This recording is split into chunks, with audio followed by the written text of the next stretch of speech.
Oleh karena itu saya juga merasakan sekaligus ingin meminta maaf dalam kesempatan yang baik ini. Di beberapa tempat masih muncul beberapa penolakan pendirian tempat ibadah, terutama untuk saudara-saudara saya umat Kristiani. Saya minta maaf.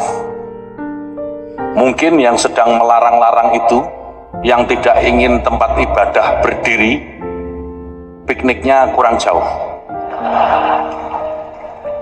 Belajar dari guru yang salah, kita maklumi.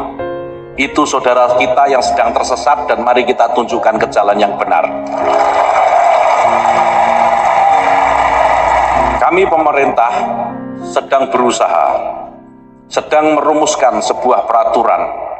Banyak kritik memang, banyak masukan tentang peraturan pendirian rumah ibadah.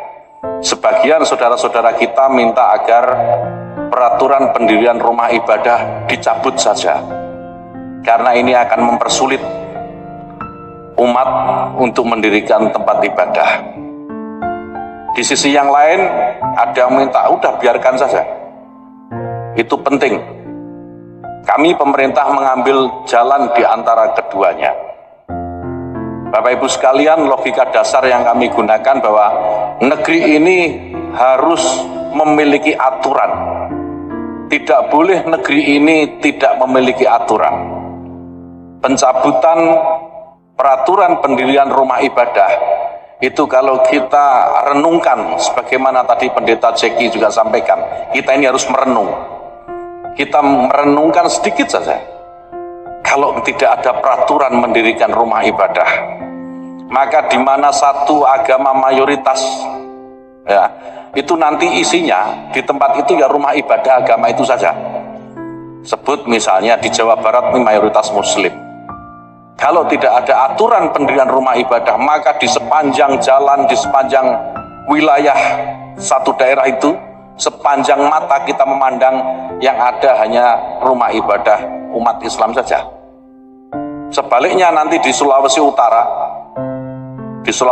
yang mayoritas umat Kristiani di sana, maka yang kita lihat sepanjang jalan, sepanjang mata kita memandang ya hanya gereja saja. Dan ini Bapak Ibu sekalian sama sekali tidak mencerminkan kebinekaan, tidak mencerminkan keindonesiaan, dan tidak mencerminkan takdir kita sebagai sebuah bangsa yang memang beragam. Oleh karena itu, pemerintah sekarang sedang merumuskan peraturan mendirikan rumah ibadah yang mempermudah peraturan sebelumnya.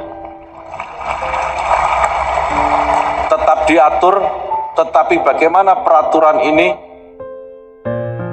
bisa mempermudah setiap umat beragama yang ingin mendirikan rumah ibadah. Peraturan yang lama, Bapak Ibu sekalian, untuk mendirikan rumah ibadah itu ada 2 rekomendasi yang harus dipenuhi. 1 rekomendasi dari FKUB, yang kedua rekomendasi dari Kementerian Agama.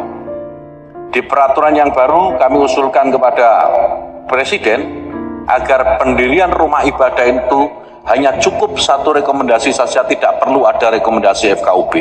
Cukup rekomendasi dari Kementerian Agama saja. Karena kami memahami betul dari beberapa persoalan yang muncul dari pendirian rumah ibadah ini, kebanyakan itu karena rekomendasi dari FKUB tidak keluar.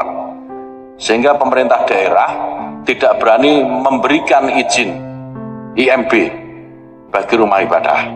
Nah, ini kita buat sedemikian rupa sehingga aturan tetap ada, tetapi aturan ini mempermudah, tidak mempersulit seperti sekarang. Nah, kepada saudara-saudara umat Kristiani, saya mohon doa agar peraturan ini segera terbit dan kita hidup beragama di bangsa yang majemuk, di bangsa yang berbineka ini juga semakin tenang dalam menjalankan keyakinan kita. Bapak Ibu sekalian, yang terakhir saya ingin mengingatkan kepada kita, selain sebagai rumah besar, selain kita memiliki saham atas negeri ini, Saya ingin mengajak Bapak Ibu sekalian, mari kita jadikan Indonesia ini sebagai martabat kita semua. Kalau kita memiliki martabat, martabat kita ini diganggu, martabat kita ini diinjak-injak oleh yang lain, maka tidak ada pilihan buat kita selain melawan itu. Jadi kalau ada yang ingin merusak atau mengganggu martabat kita yang namanya Indonesia, mari kita bersama-sama melawannya. Tidak peduli agamanya apa. Tidak peduli.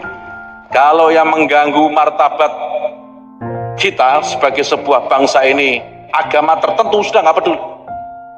Kalau mengganggu Islam ya kita lawan sama-sama. Kalau mengganggu Kristen kita lawan sama. Karena ini martabat kita Indonesia. Indonesia beragam. Indonesia beragam dan keberagaman itu adalah kekuatan bagi Indonesia. Tidak akan ada Indonesia jika tidak ada Islam. Tidak akan ada Indonesia jika tidak ada Kristen. Tidak ada Indonesia jika tidak ada Katolik, tidak ada Hindu, tidak ada Buddha, tidak ada Konghucu dan seterusnya. Mari kita jaga bersama-sama. Saya yakin jika kita semua yang ada di sini memiliki keyakinan yang sama atas martabat kita sebagai sebuah bangsa, maka Indonesia akan baik-baik saja. Siapapun yang akan memimpin nanti. Bapak Ibu sekalian, terima kasih.